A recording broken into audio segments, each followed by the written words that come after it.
Man, y'all don't know the game, man. You ain't better than me. Now, back to Willard and Dibs on 95.7 The Game. It's good. It's good. You mentioned it yesterday. TJ Hushmanzada is an A-plus guest for multiple reasons. Oh, yeah. And one of them is just his voice. You ain't better than me. Just the high pitch, the way he ends a sentence. It's kind of like his version of the uptick. Well, it is. Well, he's just got, he got all kinds of flavor.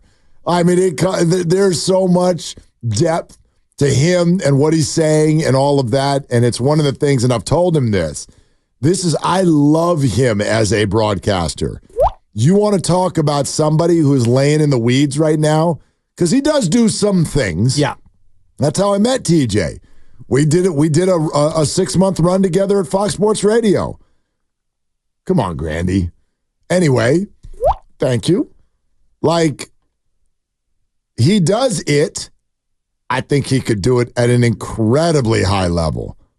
There's no doubt in my mind. If you want to talk about in-game analysts, Fox, CBS, NBC, whatever, like this guy, his analysis as things are unfolding, I find it to be as good as anybody out there.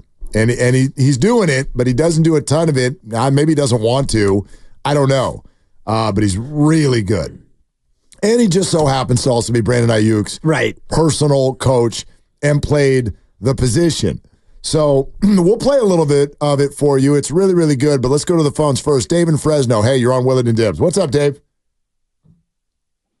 Hey, Willard, my guy. Hey, thanks for getting me in, man. I wanted to get into some conversation with you guys. And you brought up a point yesterday about, Jalen Waddle and Amon St. Brown, kind of Aiyuk's kind of in that territory as far as, getting that new money.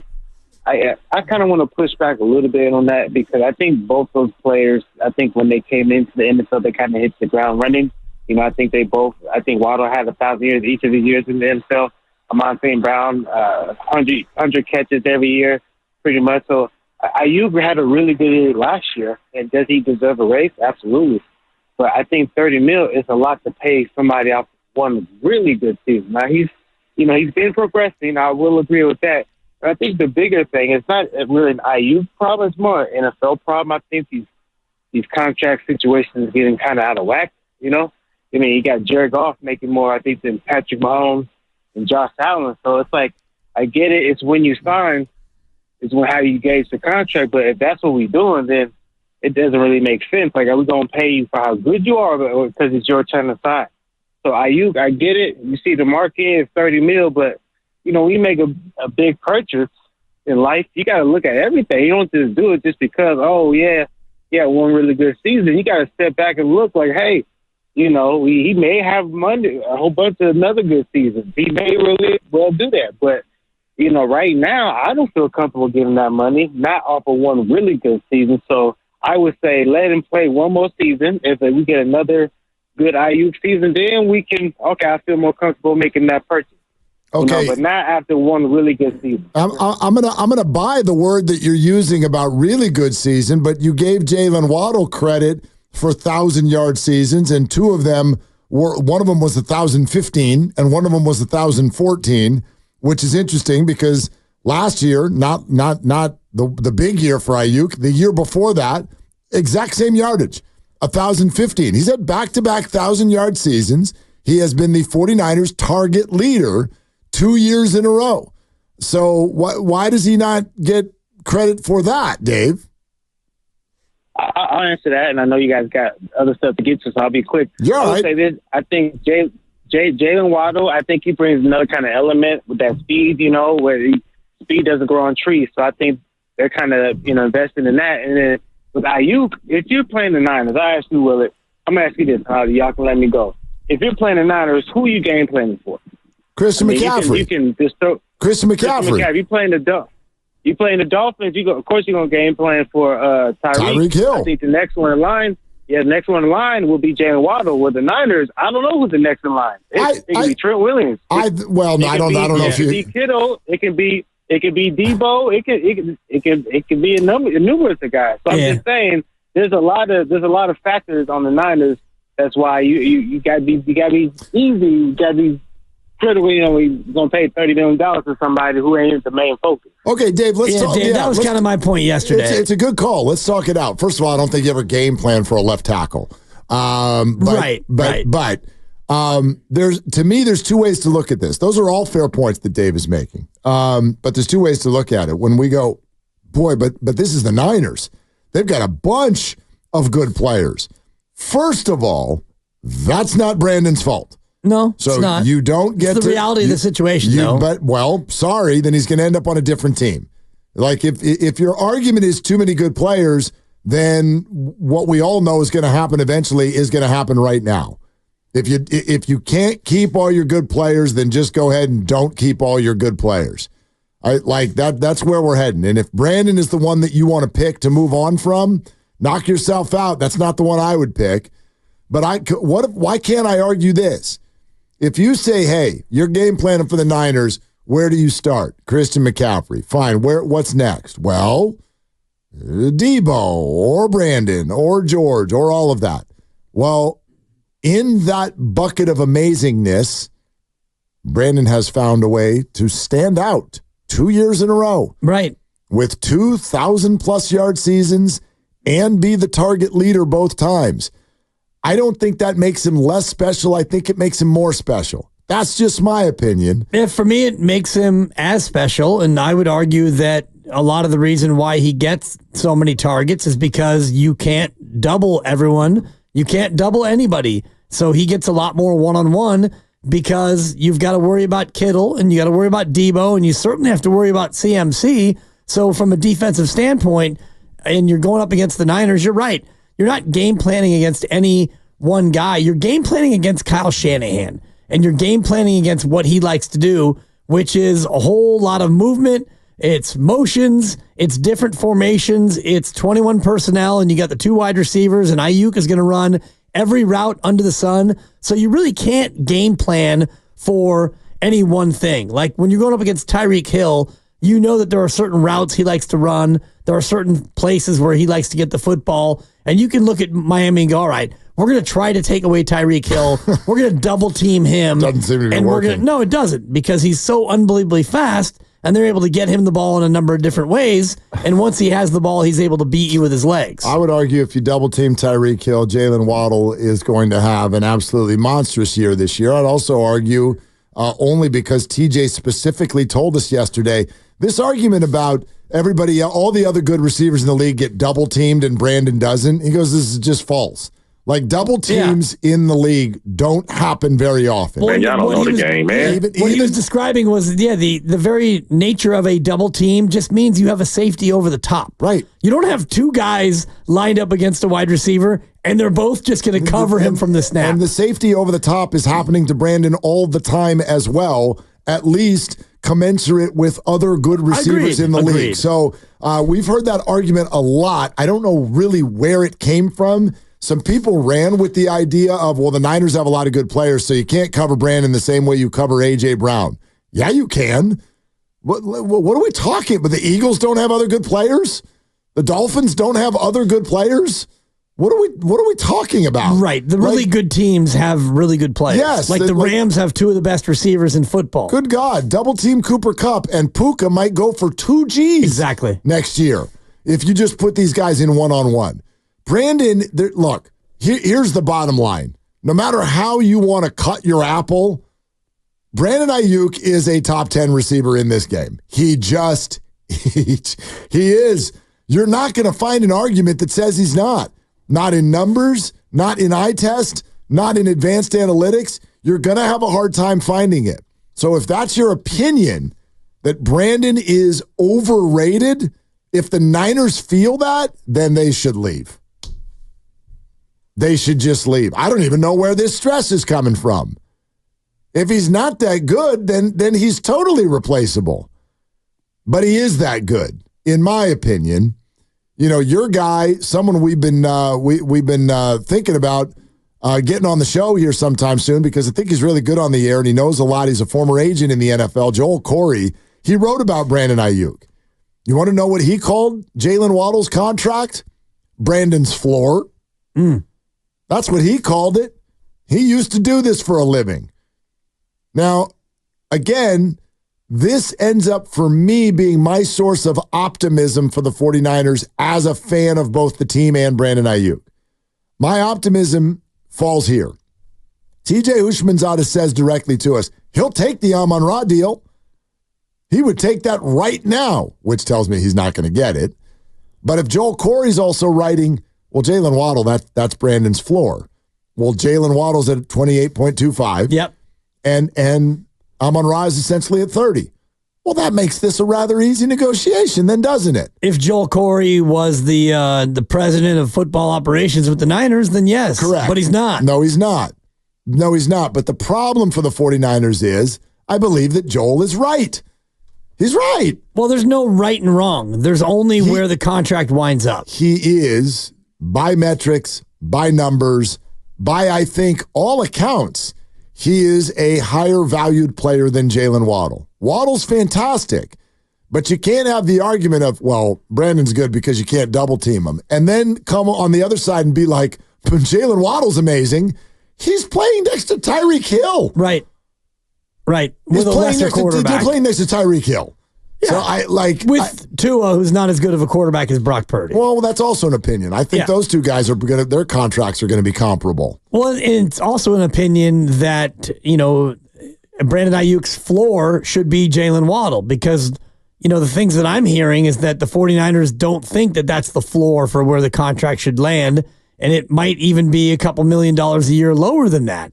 The floor, or where their offer might be sitting right now, is probably closer to $26 million a year. Unless, that could just be hardball. Could be. They may know exactly where this is going. Like, here's another. What about this perspective? What do you think about this? The Niners are sitting here going, we know it's $29 a year. We know.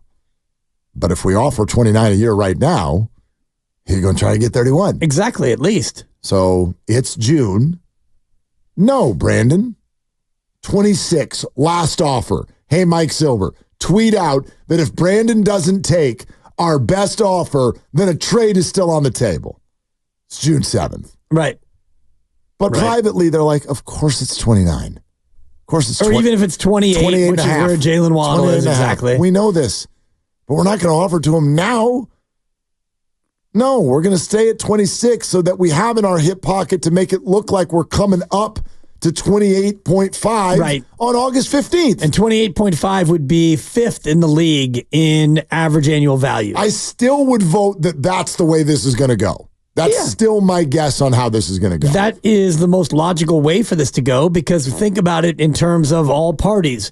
Brandon Aiyuk doesn't want to miss a year of football. He likes playing football, and he wants to make a lot of money playing football. And even if he doesn't sign a new deal, he makes $14 million to play football, which is more money than he's ever made in a season playing football. The Niners want to win a Super Bowl. They've been questing for 6 for a long time, and they haven't been able to get Super Bowl number 6, and they are in a Super Bowl window. And Christian McCaffrey wouldn't even tell you how long that window will be open, but they're a team that should be, could be, hopefully would be, and will be right there at the end of days in January and February playing for a Super Bowl, and they know that they need to have Brandon Aiyuk in order to do that. So both sides are equally motivated to get something done so that a very good player is very happy playing football for this team. So, yeah, the odds are very, very, very good that this gets done. Now, where do you want it to land? That's where this becomes complicated because you're right. In any negotiation, the team with the leverage, and the Niners don't want to exert their leverage and use words like franchise tag and fifth-year option. They know that they have that in their pocket, and Aiyuk also knows that he can, fold his arms up and stamp and go into the corner, and I'm not playing football. We all know that we all can make this go a certain way, but they both realize that they need each other badly for this to work. And so I think you're right. It's June posturing. And then you get into July pressure and then August deadline, and it gets done. August anger. Well, I mean, look, never let him see a sweat, right? Isn't that supposed to be the thing? Yep. Well, Brandon, shout out right guard. Brandon is letting him see him sweat. The 49ers are like, we're fine. What did Hoosh tell us yesterday? He says, look, this makes you mad. It angers you. And even if you sign, there's a cost there. Your player comes in angry. They never really forget it. And that's not ideal. Well, I bet the Niners would be like, look, if you want to be angry, we can't stop you from being angry. We're also not going to pay millions of dollars so that you're not angry. We are going to negotiate the way we negotiate. And if we offer you 28 right now, you're going to ask for 30 or 31 because we're going to look a little bit more uncomfortable and desperate because it's June 7th. We don't care that you're missing minicamp. Let's be real. This is a veteran player who knows the offense. They do not give a rip that he's not there in June. Now, if he's not there on August 20th, we have a different conversation. So, yeah, I hate it too. But if I'm the Niners and I know the likely scenario is we're going to end up at 28.5, I'm not offering that now. That's not good business. Well, he's not taking it now. If you offered him, you're right. I don't know about that. If you offered him 28.5 right now, and I don't TJ know. is saying he'll take 30 right now. Well, right, he would jump at it. So if he would jump at 30, would you take 28.5? You might. You might, but then you might also come back and say, well, I mean, we'd like A.J. Brown's making 32, Amon-Ra's making 30, Tyreek's making 30 in a deal that was signed a couple of years ago. We want to be up there. I wonder if he would take 28.5 now, but I do think you're right. 2 months from now, when the rubber hits the road and the deadline really approaches, 28.5 sounds better than 14. This is what TJ Houshmandzadeh said when we asked him if he had been offered the Amon-Ra deal, which is just a touch over $30 million a year. If you had offered him Amon-Ra St. Brown's deal, he would be there. Now, I don't know this to be fact, but I believe that to be the case. You do. Fact? You do believe that to be fact? You do. You do believe that. In fact, you know that to be fact. That's why you said it.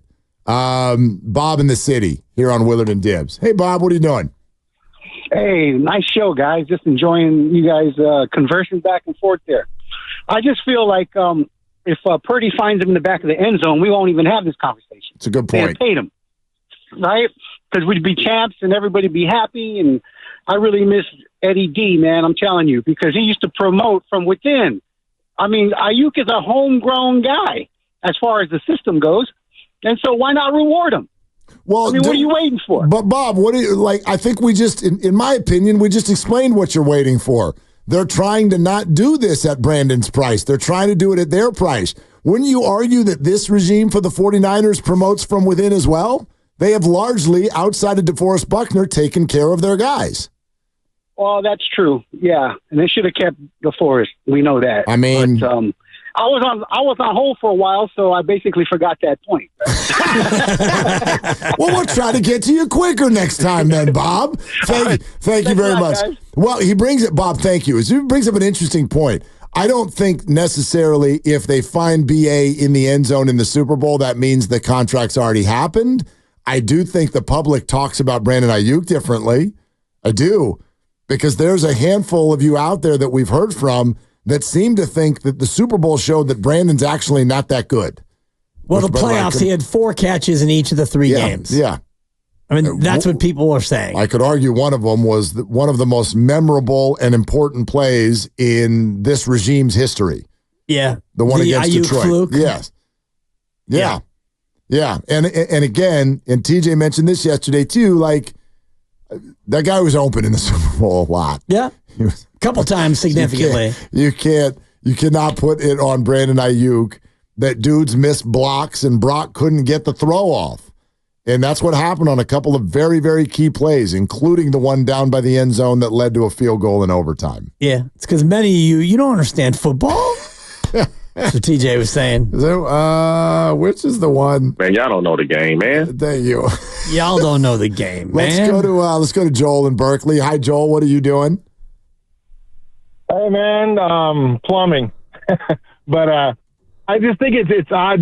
I think you're right. He's a top 10 receiver. He's got the hands. He's got the route running, plenty of speed. Maybe not Tyreek speed, but plenty. But what you're missing there and what the Niners love is he's probably the number 1 downfield blocker in the league. I mean, Juwan Jennings basically got paid because he's one hell of a blocker. I mean, he catches, 40 balls a year? He's $7 million just for blocking. And, man, he's good at it. And so is Brandon. And, yeah, he's the number one target. He's great at yards after the catch. All of that stuff is true. Also, though, CMC breaks a run. Who's knocking the safety out? Brandon's knocking the safety out. Watch that Pittsburgh highlight over and over and over. That's what he gets paid for. I'd give him the 30 right now. And I think they will eventually. I think you're right. They're shooting for 28, and they'll probably end up somewhere in the middle. But don't forget that. We're a run-first team, and that is a block-first receiver. Well, Joel, I think it's a really good point, and one that's maybe more relevant when people go, hey, your numbers are a product of your surroundings. Well, actually, I would argue by being a product of your surroundings, that is relevant in these negotiations. In other words, if you're the 49ers and you don't do this, well, then what are you going to get in return? What is going to replace Brandon Aiyuk? And I love the new point, which is that Pearsall looked good in camp. All right. So that's what you're doing? In your most desperate of seasons over the last 10, 20 years, you're going to tell me, it's okay, we've got a rookie who had a good camp. You've got to be kidding me. A really good camp. You've got to be kidding me. Like, in other words, Brandon doesn't just play well. He's a Niner. He knows this system. He knows the way. He knows exactly where Kyle wants him to be, what's expected of him, and it's led to being the target leader in back-to-back 1,000-yard seasons. So this is an incredibly important dude. And it's just business. It's just business. And this is the way it's gone every year previously. Debo and Bosa, this is what they've done. You think that they ultimately matched Nick Bosa's number right away? No, they had to wait until the opening week of the season. Totally. And finally they realized, well, he's not going to blink, and we need this